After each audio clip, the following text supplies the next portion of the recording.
Good evening, everybody, and thank you so much for this honor and the privilege of being able to share a few words with you. I am really sorry not to be there tonight. I very much wanted to be there, but the press of supercommittee business, both meetings and preparation, as well as votes in the Senate, has simply made it impossible to join you, and I hope you understand. It's a huge privilege to be here, even by long-distance electronic, in the company of Christine Lagarde, who we welcome to her new duties and look forward to working with, and also to celebrate the memory of Rafiq Hariri. I've had the privilege of getting to know the Hariri family in several visits to Beirut. I admire their leadership and involvement, and I particularly know what Rafiq Hariri and his terrible loss means to Lebanon, to the region, and to our efforts. It's a privilege for me to be able to share just a few thoughts with all of you tonight. First of all, I've had the pleasure of being involved with the Atlantic Council for a long time now. I've enjoyed your many thought-provoking dinners and discussions, both in New York and Washington. And I got to tell you, I especially enjoy it when it means kicking around ideas with Chuck Hagel and Brent Scowcroft, two of our country's wisest voices on foreign policy, and two people who always put country ahead of party or personal ideology. The work that they've done at the Atlantic Council, along with the leadership of Fred Kemp, has kept the U.S.-European relationship front and center in Washington's discussions about foreign policy.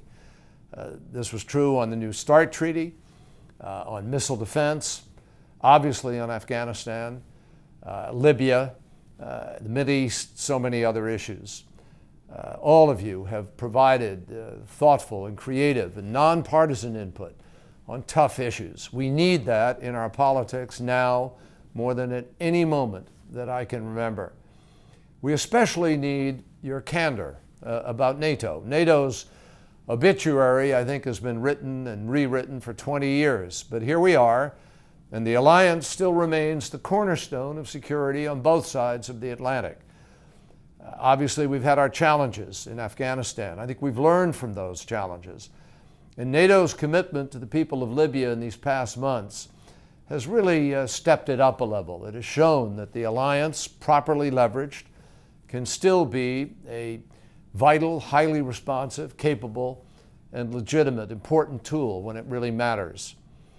Obviously, we're facing a very special challenge right now.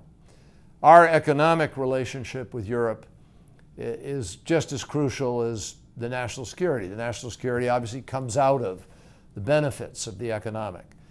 Trade between the United States and the European accounts for about half of the global GDP and a third of global trade flows.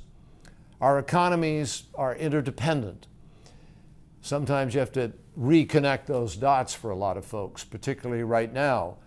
But that interdependency means that successfully resolving the debt crisis in the Eurozone is also critical to our own financial stability and prosperity. And, you know, I have to say this, unfortunately, more clearly than ever before, but we in the United States need to get our own fiscal house in order right now as well.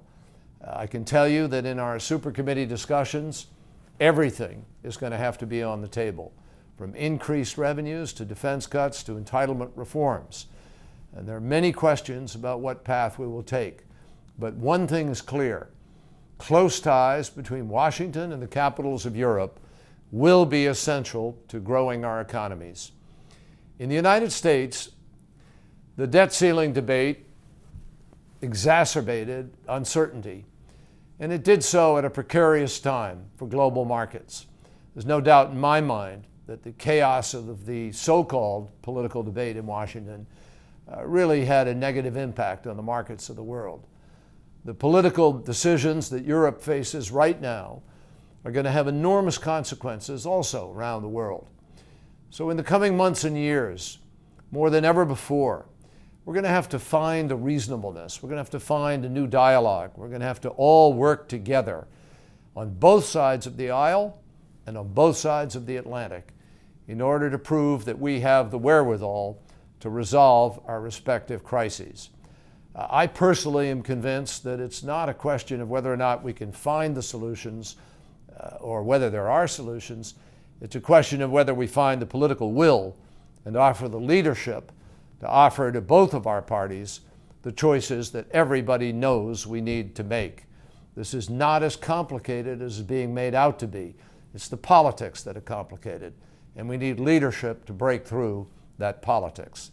So that's the work that I'm currently engaged in here, and that's the work that has stopped me from being in New York City with you tonight. I'm sorry about that, but I'm deeply appreciative for this award. I accept it as a down payment on the work we need to do ahead, and I hope that together we continue the efforts to keep the transatlantic relationship at the forefront of United States foreign policy. I pledge to do so, and I hope we keep it at the forefront of our efforts to meet today's global challenges.